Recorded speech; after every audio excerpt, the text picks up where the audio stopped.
Hello students, welcome to the ninth session on chapter number 5 arithmetic progressions. In this video we'll be doing exercise 5.4. So starting with the question number 1. Which term of the AP 121, 117, 113 and so on is the first negative term? जैसे कि हम यहाँ पे देख रहे हैं कि जो फर्स्ट टर्म है इस एपी की that is 121, then the second term is 117, the third term is 113. So the terms in this AP are decreasing. 121, 117, 113 तो ये सीक्वेंस जो है वो डिक्रीज हो रही है. तो डिक्रीज होते होते किसी मोमेंट पे आके ये नेगेटिव होना शुरू हो जाएगी. तो हमें ये बताना है यहाँ पे कि कौन सी टर्म इस सीक्वेंस की पहली नेगेटिव टर्म होगी. तो जो ये सीक्वेंस हमें दे रखे that is 121, 117, 113 and so on. So the first term here is 121. Second term is 170. तो कॉमन डिफरेंस कितना आएगा? Common difference will be A2 minus A1 which is 117 minus 121 which is -4. अब हमें क्या चाहिए? First negative term. नेगेटिव का मतलब क्या होता है? जीरो से छोटा. जो भी जीरो से छोटा है वो negative. So that means the value of an will be less than 0. अब an अगर जीरो से छोटा तो हमें इसके अकॉर्डिंग n की वैल्यू फाइंड करनी है. तो an का formula this is a plus n minus 1 into d is less than 0. a कितना है? 121 plus n minus 1 multiplied by d, d is -4 which is less than 0. 121 minus 4n plus 4 is less than 0. 121 and 4 ये हो गया 125 और -4n उधर आके plus का 4n.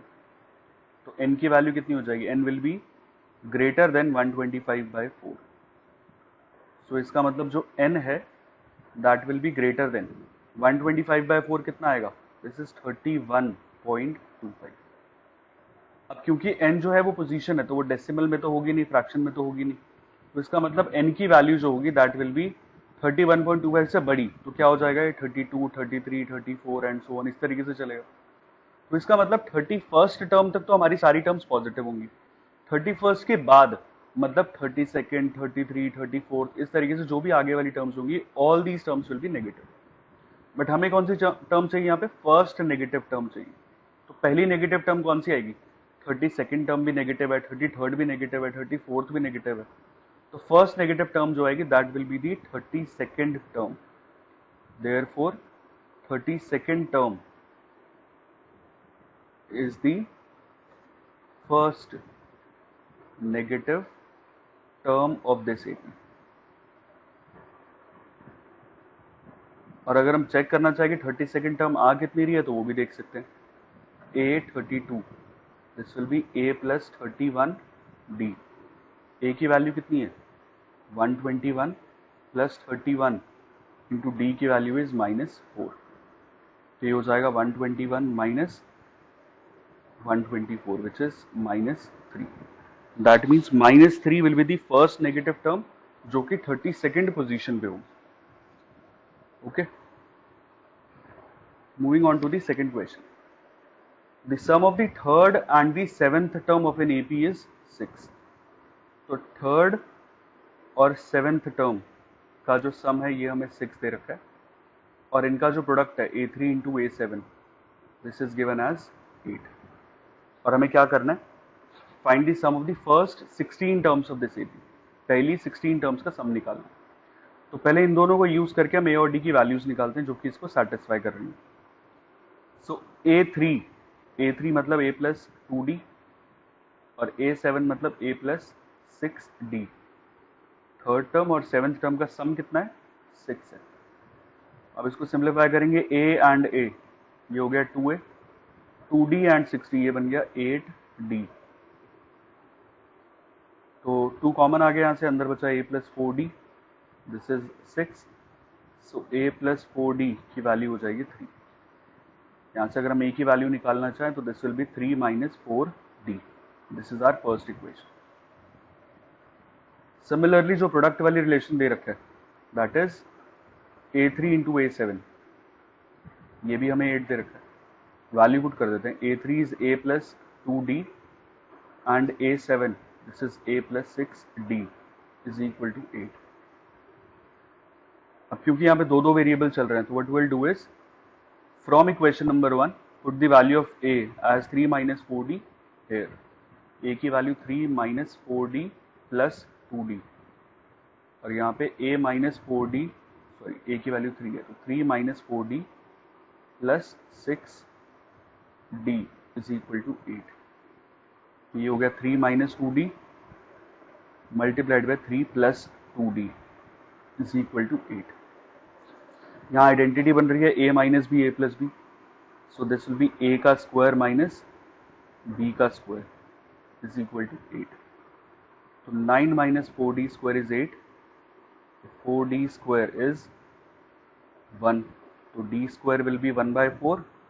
अगर d स्क्वायर की वैल्यू 1/4 है, दिस 1/4 इज बेसिकली 1/2 का स्क्वायर, और जब स्क्वायर हटेगा तो value of d will be either this will B plus half और माइनस हाफ, और d तो नेगेटिव पॉजिटिव फ्रैक्शन में कुछ भी वैलिड है. तो दो केसेस बन जाएंगे यहाँ पे.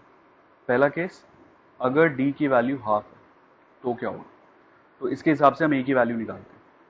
So the value of a will be 3 minus 4d, d की वैल्यू हाफ लगा दी, so this will be 3 minus 2 which is 1. तो अगर d हाफ है तो a 1 है. ऐसे ही अगर d माइनस हाफ है तो a कितना आएगा, 3 माइनस 4 इंटू माइनस हाफ. ये कैंसिल आउट हो गया 2 पे, so this will be 3 plus 2 which is 5.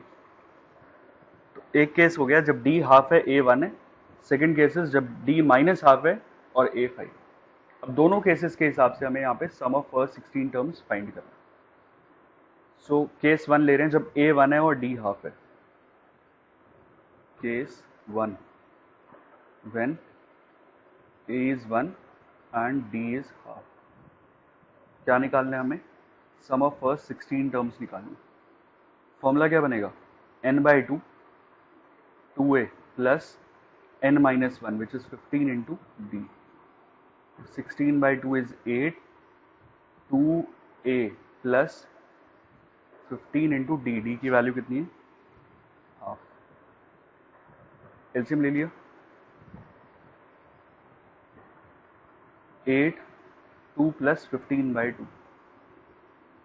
LCM लिया, एलसीएम इज 2, ऊपर आएगा 4 plus 15 which is 19. Cancel out हो गया 4 पे, 19 इंटू 4. 19 इंटू 4 कितना होता है, 76. सो केस 1 के हिसाब से sum of first 16 terms will be 76. अब केस 2, केस 2 कौन सा वाला है, जब d की वैल्यू हमने माइनस हाफ ली थी. तो a कितना था उसमें, तो a is 5 and d is minus half.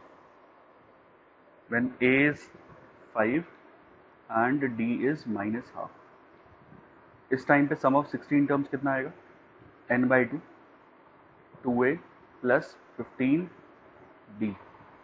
This is 8 multiplied by 2a, a की value 5 plus 15 into d, d की value is minus half. So this is 8 multiplied by 10 minus 15/2. तो 8 2 LCM आ गया, दिस इज 20 माइनस 15. ये हो जाएगा, cancel out हो गया 4 multiplied by 5 which is 20. So this is the answer. Okay. Question number 3. A ladder has rungs 25 centimetre apart. तो rungs मतलब ये स्टेप्स हैं, ये सीढ़ी है, ये जो स्टेप्स हैं, ये बॉटम मोस्ट स्टेप हो गया, ये सेकंड लास्ट हो गया, इस तरीके से करके जो ये स्टेप्स हैं इन्हीं को बोलते हैं रंग्स. और रंग्स के बीच का जो डिस्टेंस है दैट इज 25 सेंटीमीटर. तो ये जो पहले और मतलब बॉटम लास्ट, बॉटम वाला और उसके नेक्स्ट, इनके बीच का डिस्टेंस है यहाँ पे 25 centimetre. The rungs decrease uniformly. तो इनकी जो लेंथ है वो यूनिफॉर्मली डिक्रीज हो रहा है. यूनिफॉर्मली डिक्रीज होने का मतलब कि फिक्स्ड डिस्टेंस के हिसाब से कम हो रहा है. ऐसा नहीं है कि ये वाला स्टेप 45 है देन 1 सेंटीमीटर कम हुआ फिर अगला 3 कम हो गया, ऐसा नहीं. जो डिक्रीज हो रहा है वो सेम रेट से कम हो रहा है. अगर 1 सेंटीमीटर कम हो रहा है थ्रू आउट तो 1 ही चल रहा है, या 2 हो रहा है तो 2 सेंटीमीटर ही चल रहा है. तो यूनिफॉर्मली डिक्रीज होने का मतलब ये, मतलब कि जो ये सीक्वेंस बनेगी, जो लेंथ बनेगी हर एक स्टेप की, that will be forming an AP. Clear? तो बॉटम मोस्ट स्टेप हमें दे रखा है, that is it is 45 centimetre and the top most step this is 25 centimetre. और जो टॉप मोस्ट और बॉटम मोस्ट जो रंग है, ये सबसे ऊपर वाला स्टेप और ये सबसे नीचे वाला स्टेप, इनके बीच का डिस्टेंस दे रखा है, दिस इज 2.5 मीटर। 2.5 मीटर ये दे रखा है। और हमें क्या फाइंड करना है? We have to find the length of the wood required for the rungs. अब ये जो रंग्स है, ये वाला, ये अलग अलग स्टेप्स जितने भी बनेंगे, तो हमें उसके टोटल लेंथ फाइंड करनी है। तो हमें इस सीक्वेंस में जो ये एपी फॉर्म होगा, ये तो पता चल गया क्योंकि यूनिफॉर्मली डिक्रीज हो रहा है, तो ये एपी बनेगा, जिसकी फर्स्ट टर्म ये ले सकते हैं, लास्ट टर्म ये ले सकते हैं। बट द प्रॉब्लम इज हमें नंबर ऑफ टर्म्स नहीं पता। तो नंबर ऑफ टर्म्स कैसे फाइंड करेंगे? नंबर ऑफ टर्म्स मतलब नंबर ऑफ स्टेप्स फाइंड करने। तो 2.5 का मतलब हो गया दिस इज 250 सेंटीमीटर। तो नंबर ऑफ स्टेप्स होंगे कितने? तो पहली बारी के लिए ये लग सकता है कि अगर 250 सेंटीमीटर आ रहा है टोटल डिस्टेंस और 25 सेंटीमीटर दो स्टेप्स के बीच का डिफरेंस है, डिस्टेंस जो है कॉन्जिक्यूटिव स्टेप्स के बीच का, दैट इज 25 सेंटीमीटर। तो 25 से जब डिवाइड करेंगे 250 को, 10 जो आएगा, तो कई बार ये समझ लेते हैं कि 10 स्टेप्स हो जाएंगे, बट 10 स्टेप्स नहीं होंगे इसके अंदर होंगे 11 स्टेप्स। क्यों होंगे वो समझते हैं। सपोज लैडर को हम थोड़ा सा छोटा कंसिडर करते हैं, it is suppose only 50 centimetre in height, this is 50 centimetre, और गैप वही मेंटेन कर रहे हैं 25 सेंटीमीटर का, और ये 25 सेंटीमीटर। तो अब नंबर ऑफ स्टेप्स कितने आ रहे हैं? एक सबसे नीचे वाला, एक सबसे ऊपर वाला और एक ही बीच वाला, क्योंकि 50 को जब हमने 25 में डिवाइड किया तो 25 का ये, 25 का ये, तो total number of steps are 3। जबकि 50 को जब हम 25 से डिवाइड करेंगे तो वो कितना आएगा? 2। एक्चुअल में होता क्या कि जब हमने इसको 25 से डिवाइड किया, टोटल लेंथ को गैप से डिवाइड किया, तो जो हमें 2 मिला, this is not the number of steps, this is the number of gaps. ये गैप्स कितने मिलेंगे हमें वो मिलता है। तो गैप्स यहाँ पे 2 हैं, ये गैप्स हैं, बट नंबर ऑफ स्टेप्स जो है वो एक ज्यादा है। तो अगर 2 गैप्स हैं तो स्टेप्स जो है वो 3 है।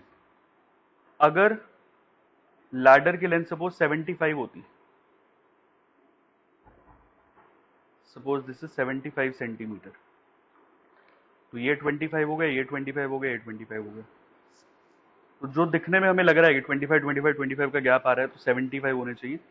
तो 75 डिवाइडेड बाय 25 जो करेंगे, जो ये 3 मिल रहा है, this is not the number of steps, this is the number of gaps, ये gaps. But number of steps क्या है? उससे एक ज्यादा, first step, second step, third step and the fourth step. तो नंबर ऑफ स्टेप्स जो है वो 3 + 1 होंगे, 4 स्टेप्स होंगे इस केस में। हमें नंबर ऑफ स्टेप्स चाहिए, नंबर ऑफ गैप्स नहीं चाहिए, इसीलिए हम यहाँ पे 1 ऐड करते हैं। क्लियर? अब क्वेश्चन सॉल्व करते हैं। Length of bottom most step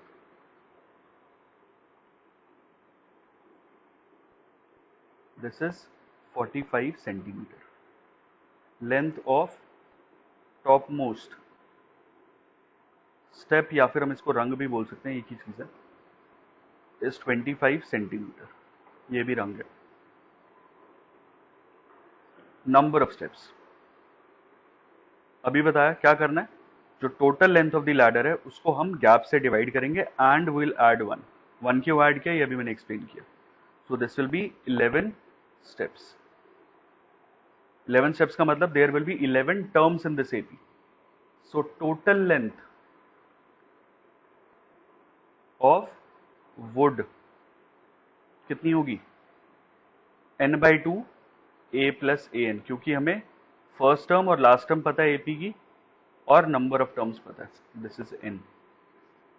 तो कितना आएगा? 11/2 multiplied by first term plus the last term. ये हो गया 11/2 मल्टीप्लाइड बाय 70, और 2 से कैंसिल आउट हो गया 35। So the total length will be 385 centimetre. तो जो ये सारे स्टेप्स की लेंथ होगी, यहाँ से अगर हम काउंट करें, ये पहला स्टेप ऐसी, ये बीच में और भी स्टेप्स होंगे, 11 स्टेप्स है ना, यहाँ तो सिर्फ 4 मार्क कर रखे हैं, लेकिन और भी स्टेप्स होंगे। ये सारे के सारे स्टेप्स की जो लेंथ होगी that will be 385 centimetre. Okay. Moving on to question number 4. The houses of a row are numbered consecutively from 1 to 49. Show that there is a value of x such that the sum of the number of the houses preceding the house number x is equal to the sum of the number of the houses following it. तो एक गली है जिसके अंदर जो house numbers हैं वो इस तरीके से हैं 1, 2, 3, 4 एंड सो ऑन टिल 49 तक जा रहे हैं सारे हाउस नंबर। अब हमें क्या करना है, यहाँ पे एक हाउस नंबर बीच में ऐसा है x कि अगर हम उसके पहले वाले सारे हाउस नंबर्स को ऐड करें और उसके बाद वाले सारे हाउस नंबर्स को ऐड करें तो ये सेम आना चाहिए। ठीक है, तो अगर x है ये और कॉन्सिक्यूटिवली इंक्रीज और डिक्रीज कर रहा है, मतलब इंक्रीज कर 1, 2, 3, 4, 5 इस तरीके से चल रहा है, तो x का अगला वाला house number will be x plus 1 and x का पिछला वाला house number will be x minus 1। इसका मतलब 1 से लेके x माइनस 1 तक जो ये नंबर्स का सम है this is equal to x plus 1 से लेके 49 तक ये जो हाउस नंबर्स है इनका जो सम है, तो हाउस नंबर्स का सम यहाँ पे इक्वल है। तो अगर हम इस सीक्वेंस के सम को a मान ले और इसको b मान ले तो इसका मतलब ये दे रखे कि a जो है this is equal to b, जो इनका सम आएगा 1, 2, 3 से लेके till x minus 1 this is equal to x plus 1 then x plus 2 से लेके 49 तक का सम। तो a और b जो है ये इक्वल है। तो अगर हम a में बात करें तो a में नंबर ऑफ टर्म्स कितनी है, अगर हम काउंटिंग 1 से स्टार्ट करते हैं, 1 से स्टार्ट किया तो जो आखिरी टर्म होगी उतनी नंबर ऑफ टर्म्स होती है। फॉर एग्जाम्पल अगर हम 1 से लेके 50 तक देखें तो 1 से लेके 50 तक कितनी टर्म्स है, 50 टर्म्स है। अब कई बार बच्चे क्या समझते हैं कि 1 से लेके 50 तक 49 टर्म्स है, 49 नहीं होती है। अगर काउंटिंग स्टार्ट करेंगे, अगर रोल नंबर की बात करें, अगर बच्चे हैं रोल नंबर 1 से लेकर रोल नंबर 50 तक, तो 49 बच्चे थोड़ी होंगे, 50 स्टूडेंट्स होंगे ना। तो सेम लॉजिक से अगर 1 से लेके काउंटिंग स्टार्ट करें तो जो आखिरी नंबर होता है उतनी ही नंबर ऑफ टर्म्स होती है। So that means there will be x minus 1 term in sequence A. So this is sum of x minus 1 terms. Next अगर हमने देखा B में, तो B क्या है, x प्लस 1 से लेके 49 तक का सम। अब x प्लस 1 से 49 में नंबर ऑफ टर्म्स कितनी होंगी, ये कई बार थोड़ा सा कंफ्यूजिंग हो सकता है कि x प्लस 1 से लेके 49 तक कितनी टर्म्स है। तो इसको हम डायरेक्टली इस तरीके से ना निकाल के हम क्या करते हैं, पूरा जो 1 से लेके 49 तक का सम आएगा, पूरा जो 1 से लेके 49 तक का सम है, इसमें से 1 से लेके x तक का सम माइनस कर देते हैं। तो जो सीक्वेंस B है, जो सीक्वेंस B है इसका सम हम कैसे निकालते हैं, पूरी 1 से लेके 49 मतलब सम ऑफ 1 टू 49 में से हम माइनस कर देंगे सम ऑफ फर्स्ट x टर्म। अगर 1 से लेके 49 में से ये हटा दिया तो यही तो बचेगा x प्लस 1 से लेके 49। तो इसको हम इस तरीके से सॉल्व करते हैं। तो अब यहाँ पे हमें x की वैल्यू निकालनी है। x माइनस 1 क्या है, 1 से लेके x माइनस 1 तक का सम। क्योंकि हमें यहाँ पे फर्स्ट टर्म भी पता है, लास्ट टर्म भी पता है, तो जो सम का फॉर्मूला लगेगा that will B n/2 a plus an। Sn का जो फॉर्मूला यूज करें that is n/2 a plus an। S49 क्या है, 1 से लेके 49 तक का सम, तो n/2 a plus an। Similarly Sx क्या है, n/2, अब x 1 से लेके x तक आ रहा है तो number of terms will be x, n/2 a plus an।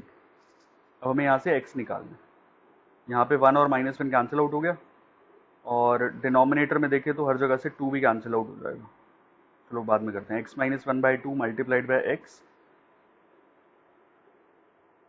x वाली टर्म्स को एक साथ कर दिया तो ये प्लस का x/2 into 1 plus x is equal to 49/2 multiplied by 50। ये कैंसिल आउट हो गया 25। तो लेफ्ट हैंड साइड वाला पार्ट है, यहाँ पे x/2 हम कॉमन ले सकते हैं, ये x/2 यहाँ पर भी आ रहा है। So if we take x/2 as common, क्या बचेगा अंदर, x minus 1 plus 1 plus x, x minus 1 plus 1 plus x, this will be equal to 49 into 25, 49 into 25। -1 plus 1 cancel out हो गया तो ये हो गया x/2 multiplied by 2x is equal to 49 into 25। 2 से 2 कैंसिल हो गया, x into x, this is x square is 49 into 25। ये किसका स्क्वायर है, 7 इंटू 5 का स्क्वायर है, और जब स्क्वायर हटेगा तो that means x will be 7 into 5, इस तो प्लस माइनस आएगा, सो x will be plus minus 35. अब क्योंकि ये हाउस नंबर है तो वो नेगेटिव नहीं हो सकता. Since the houses are numbered from 1 to 49, therefore rejecting minus 35. So x will be 35. तो 35 एक ऐसा हाउस नंबर है कि अब उसके पहले वाले हाउस नंबर्स मतलब 1 से लेके 34 तक अगर हम ऐड करें एंड 36 से लेके 49 तक अगर हम ऐड करें, ये दोनों का जो सम होगा that will be same. Check करके देखना चाहो तो चेक करके देख सकते हो. Okay. Okay. Moving on to question number 5. A small terrace at a football ground comprises of 15 steps. तो ये फुटबॉल ग्राउंड है, इसमें यहाँ पे टोटल 15 स्टेप्स हैं. ठीक है. और इस तरीके से है कि विच इज 50 मीटर लॉन्ग. ये जो लेंथ है इसकी दिस इज 15 मीटर.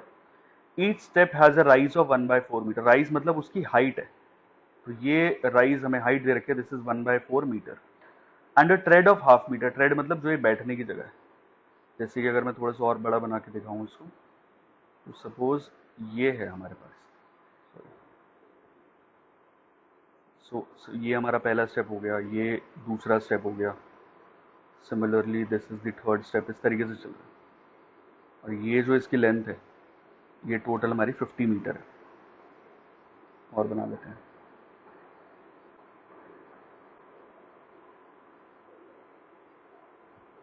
तीन,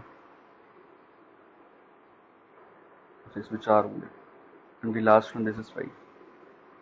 इस तरीके से ये 50 मीटर है. अब जो ब्लॉक्स हम लगा रहे हैं यहाँ पे वो इस तरीके से है कि